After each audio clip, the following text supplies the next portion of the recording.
Hey, what's up, everybody? BDO44 coming at you with another video. All right, so there was more news to share with you guys, and I want to get that to you right now. There was a trade right in the middle of the finals between the Thunder and the Nuggets, and this is how it went. So the only player involved in the situation is JaMychal Green, and he's expected to opt into an $8.2 million expiring deal. So the Nuggets don't want to pay him 8.2 this season, so they're shipping him out to the Thunder. Um, in this trade, they will also be receiving. Let's see, Green is headed to the Thunder, as well as a 2027 first round protected pick. So that pick will be yet another first rounder coming to the Thunder, which is just absolutely an insane situation there. They keep hoarding picks. They're not letting up. And the Nuggets are now going to be getting back the 30th pick in this year's draft, as well as two future picks, second round picks, 2023 and 2024, respectively. So that's what they're going to be getting. And if you want to just check and see what the Nuggets now have in terms of the draft, of course, they have numbers 23 and 30 in the first round. And the Thunder have picks number 2, number 12, and number 34, as well as a million other picks over the next several years, including, of course, that 2027 first rounder. So that's just crazy. The Nuggets save $20 million in luxury tax and salary tax overall, salary cap space overall. So that's a major deal for them. Just getting rid of that $8 million. Get my mind right here. We can totally see how that was beneficial to them, and the Thunder, in my mind, picking up this expiring contract, it gives them yet another flexible piece to trade later on down the road.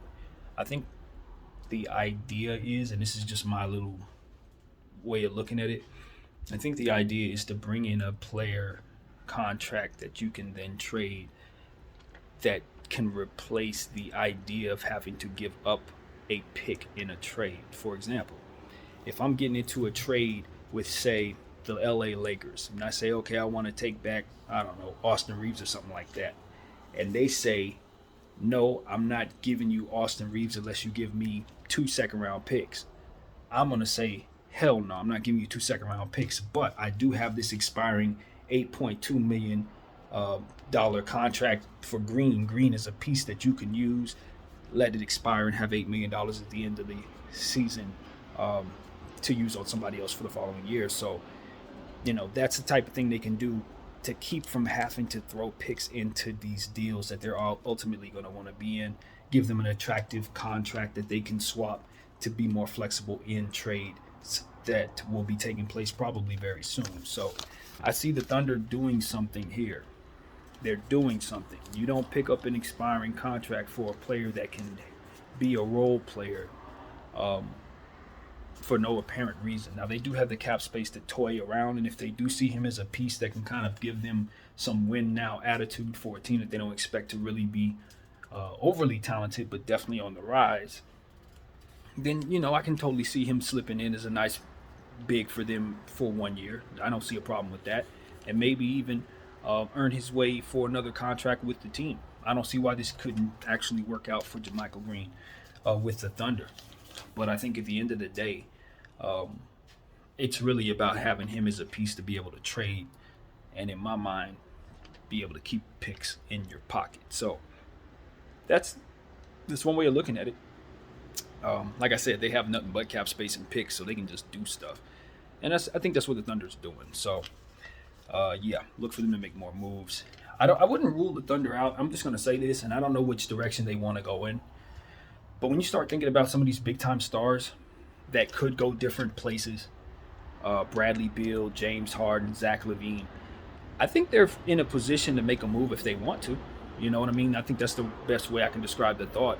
I haven't heard their name involved in anything, and I don't know that they necessarily need to do anything, but they certainly have the pieces and the cap space and the flexibility and all that teams would want in letting go of somebody. They can really do anything they want to do. And so, maybe they want to retool and just go young, rather rebuild and continue on this path with picks, which totally makes sense. But maybe they also see the fruit in maybe getting Josh Giddey a little more win now opportunities. Maybe you get him a Bradley Beal. Maybe you get him a Zach LaVine and get him an early success maybe in his career, make him want to re-sign with the team. I don't know what direction they want to go. They obviously have a pick that they're going to draft right here with the second overall pick. That's going to be a player who's going to want to win very soon as well. So it might be smart for them to go, let's say, the Charlotte route. And I say the Charlotte route because they did this a few years back. When LaMelo Ball was drafted, they made sure they had Gordon Hayward in place so that the team wouldn't absolutely suck. And, I mean, the contract wasn't great. You understand that now. But at the same time, you also understand what they were trying to do. And, that's an option for the Thunder. Put a player in place that people were excited to see, as well as the youngsters that they have. So, I don't know. Just an option. But anyway, that's what it is. That's what I see there. This trade gives them a lot of flexibility to do something like that. And now, as far as the Nuggets are concerned, you flip back to understanding that, it was all about creating cap space so that they can make trades themselves and ultimately get pieces that make a little more sense for what it is they want to be. You're expecting Jamal Murray to be back next year. You're expecting Parker to be back next year. You got Bones Highland coming back strong this year. Monte Morris, I'm not sure what his situation is, but I like the player. So they have a lot of pieces. Obviously, Gordon's on contract. I don't like that contract too much for them, to be honest with you. I'd try to unload that if at all possible. But, the point is, now that they are getting back their stars, they're expecting to compete for a championship next year. That's the bottom line. When you're talking about the Denver Nuggets, I think they should be looking at next year as a year to make a push for the entire thing, because at the end of the day, you have Nikola Jokic, who's winning MVPs back-to-back. It seems like he's going to have an opportunity to win another one next year if he keeps his stats up. And with these two killer scorers coming back, you want to definitely make sure that they have tools around them to get the most out of them this year. You know what I mean? To be quite honest, you don't really know how many years you're going to have where these guys are healthy all season long. You know what I mean? Like, you hope that this could be that year. So if that is the case, if, knock on wood, everything falls in place for those two players, they should come back and be looking to start the process of being a contender over the next year, 2-3 years. That should be the push. And the pieces that they use with this $20 million are going to help them a lot in making that happen. Depth is key for a team like Denver. They already had a little bit of depth there. That's why they were able to get to the playoffs despite not having those two guys. I think they want to continue to stay deep, but also continue to keep plenty of weapons around Nikola Jokic that he can help make great out there.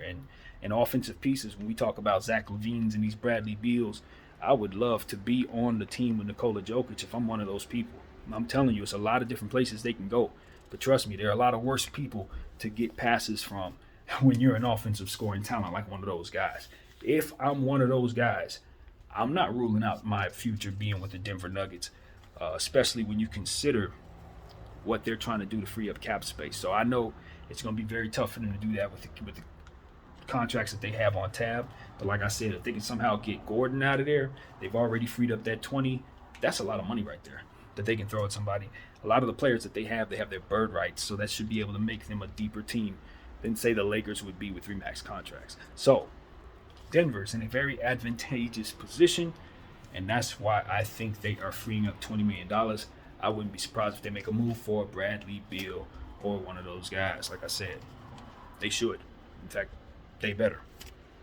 That's what I'll say. I think they really should make a push, man. You talk about Jamal Murray, and then you add Bradley Beal to that situation, and you got Nikola Jokic as a pure facilitator. The defense would have to be something that they would focus on, but like I said, if they tool properly, they should be able to get enough defensive players in roles to at least give them enough defense, and they'll be blowing people out scoring the ball. So that's my vision. I don't know what they have a vision for themselves. Connolly, their team president, has left. It went to the Minnesota Timberwolves with a huge deal that I forgot to tell you guys all about.